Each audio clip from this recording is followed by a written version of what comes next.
दोस्तों आज की कहानी है मेरी डिजिटल सासू माँ। चलिए दोस्तों कहानी शुरू करते हैं। ममता दिल्ली के एक स्कूल में टीचर थी। टीचर होने के साथ साथ वह एक ब्लॉगर भी थी और फेसबुक पर उसने एक पेज बना रखा था जिस पर वह अपने ब्लॉग पोस्ट किया करती थी। ममता शनिवार के दिन का बेसब्री से इंतजार करती थी क्योंकि अगले दिन संडे आता था और उस दिन स्कूल नहीं जाना होता। तो ममता पूरे सप्ताह जो कॉन्टेक्ट सोचती रहती थी वह शनिवार के रात को लिख देती थी। इस वजह से संडे को वह सुबह देर से सोकर उठती थी। ये बात उसके पति राघव को पता था, लेकिन ममता के सास को ये बात पता नहीं था। उसे लगता था बहू जानबूझकर देर तक सोती रहती हैं। आज भी कुछ ऐसा ही था। संडे का दिन था। ममता 10 बज गया था, अभी सोकर नहीं उठी थी। ममता की सास अपने बेटे राघव पर जोर जोर से चिल्ला रही थी, सब तुम्हारा ही मन बढ़ाया हुआ है, बताओ ऐसे कोई करता है क्या? किसी के घर में भी जाकर देख लो, किसी की भी बहू क्या 10 बजे तक सोती रहती हैं? अपनी सासू माँ की आवाज़ सुनकर ममता अपने कमरे से निकलकर बाहर आई और अपने सासू माँ को गुड मॉर्निंग बोली। सासू माँ ने गुस्से में कहा, जाओ जाओ और जाकर फिर से सो जाओ, अभी तो 10 ही बजे हैं। लेकिन ये महारानी अब उठी हैं। अच्छा ममता तुम ये बताओ पूरी रात करती क्या हो? तुम्हारे कमरे में लाइट पूरी रात जलता रहता है। ममता ने कहा, कुछ नहीं मम्मी जी, बस ऐसे ही कुछ लिखती पढ़ती हूँ। सासू माँ ने तपाक से जवाब दिया, पढ़ती रहती हो या पूरी रात मोबाइल चलाती रहती हो क्या?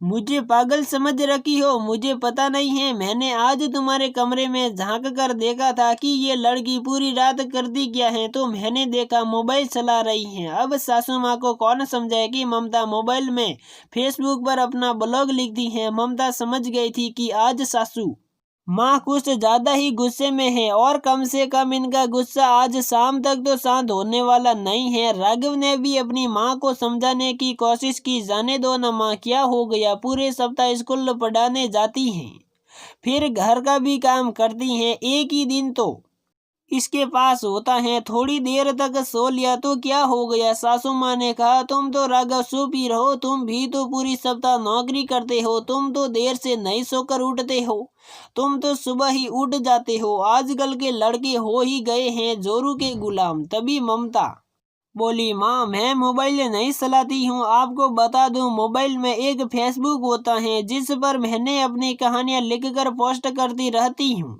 और एक ही दिन तो मुझे टाइम मिलता है लिखने का, तो वही करती हूँ। इतना सुनते ही सासू माँ बोली, फेसबुक? हाँ ये एक नया सल गया है, आजकल जिसे देखो बस दिन भर फेसबुक में लगा रहता है, पता नहीं उसको क्या मिलता है इस फेसबुक में। अगर कुछ नहीं मिलता है तब तो लोग पूरे दिन लगे रहते हैं, अगर इसे पैसा भी मिलने लगे तो लोग तो इसी से चिपके रहेंगी। राघव ने कहा, सही कह रही हो माँ, लेकिन कुछ लोगों को फेसबुक से पैसे भी मिलते हैं। अगर वह 80 ब्लॉग लिखे और उनका खुद का लिखा हुआ हो तो अगले महीने से ममता को भी फेसबुक से पैसा मिलने वाला है। पैसे के नाम पर सासू माँ थोड़ी ठंडा पड़ गई। सासू माँ ने राघव से कहा, सचमुच फेसबुक से पैसा मिलता है? अगर मिलता है तब तो कोई बुराई नहीं है। ममता ने चुटकी लेते हुए कहा, माँ जी अब आप भी फेसबुक इस्तेमाल करना सीख लीजिए, इसमें बुराई क्या है? आप भी तो इतनी सारी कहानियाँ सुनाती रहती हैं, इतनी सारी कविताएं अपने फ्रेंड को सुनाती रहती हैं, उसको आप अपने फेसबुक पेज पर डालिए। ममता कुछ और बोलती। सासू माँ ने कहा, चलो चुप रहो बहू, और कोई मेरे पास काम है, दिन भर फेसबुक चलाते रहो, घर का सारा काम तुम करोगी।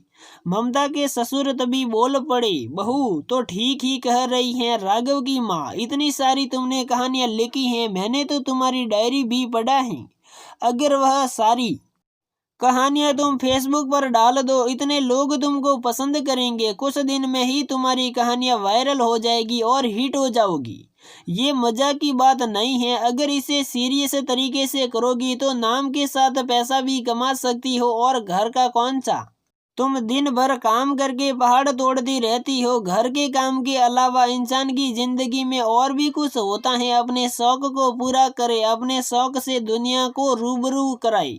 ममता की सास उस समय तो बिल्कुल ही शांत हो गई थी, लेकिन 1-2 घंटे बाद उन्होंने अपने बहू को अपने कमरे मैं बुलाया और ससुर जी का फोन देते हुए बोली, बहू इस पर लो, मेरा भी फेसबुक पर एक अकाउंट बना दो और मुझे फेसबुक चलाना सिखा दो, मैं भी कोशिश करती हूँ।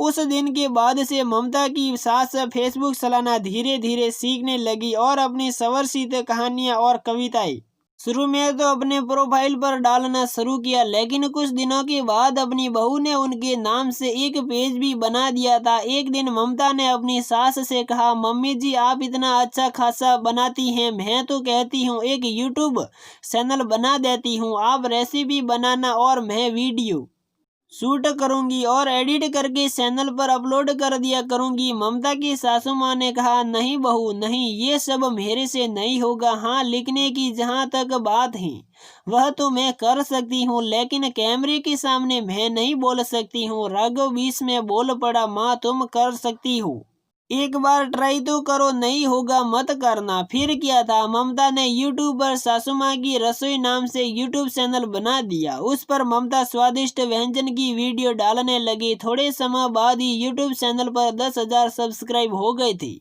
यूट्यूब द्वारा जब पहली बार ममता के सास के अकाउंट में पेमेंट आया तो सब ने यही फैसला किया, इस पेमेंट से ममता के सास को एक नया मोबाइल खरीद के दिया जाए। लेकिन जब ममता की सास को ये बात पता चला तो उन्होंने बोला, नहीं नहीं, क्यों पैसे फालतू में बर्बाद कर रहे हो, काम तो चल ही रहा है ना तुम्हारे पापा के मोबाइल से। राघव ने कहा, नहीं माँ, वह काम स्लो मोबाइल है, तुम्हारे लिए तो एक नया अपडेटेड मोबाइल चाहिए जिससे तुम अपना सारा काम कर सको। अब तो रोजाना 1 घंटे सासू माँ अपनी बहू से मोबाइल के दूसरे फीचर चलाना सीखती थी। सासू माँ धीरे धीरे इतनी डिजिटल हो गई थी कि अब तो उन्हें अपने घर के काम की परवाह ही नहीं थी, पूरे दिन मोबाइल में ही लगी रहती थी। इनकी आधे टाइम तो अपने पुराने सहेलियों से वीडियो कॉल पर बातें करने में, फिर अपने बेटियों से बातें करने में निकल जाता था। फेसबुक पर भी ममता के सासू माँ के 1000 से ज्यादा फ्रेंड हो गए थे। एक दिन ममता की सास अपनी बहू से कह रही थी, सही में बहू, डिजिटल दुनिया की तो बात ही अलग है, कैसे पूरा दिन बीत जाता है पता ही नहीं चलता। मैं तो तुम्हें बेकार में ही डांटते रहती थी, जब मुझे इसका सस्का लगा तो मुझे पता चल रहा है ये डिजिटल दुनिया एक अलग ही दुनिया है। ममता की सास अंग्रेजी पढ़ तो लेती थी लेकिन सही से समझ नहीं पाती थी, इसलिए उनको बहुत सारी दिक्कतों का भी सामना करना पड़ता था। ममता ने कहा, मम्मी जी इसमें भी कोई घबराने की बात नहीं है, आइए मैं आपकी मोबाइल की भाषा चेंज कर देती हूँ, इससे अब सब कुछ आपको हिंदी में लिखा हुआ दिखेगा। धीरे धीरे ममता की सास इतना डिजिटल साक्षर हो गई थी कि उन्होंने अपने सारी सहेलियों को फेसबुक और व्हाट्सएप चलाना सिखा दिया था और अब वह भी रात के 2 बजे तक जागकर आपस में चैट किया करते थे।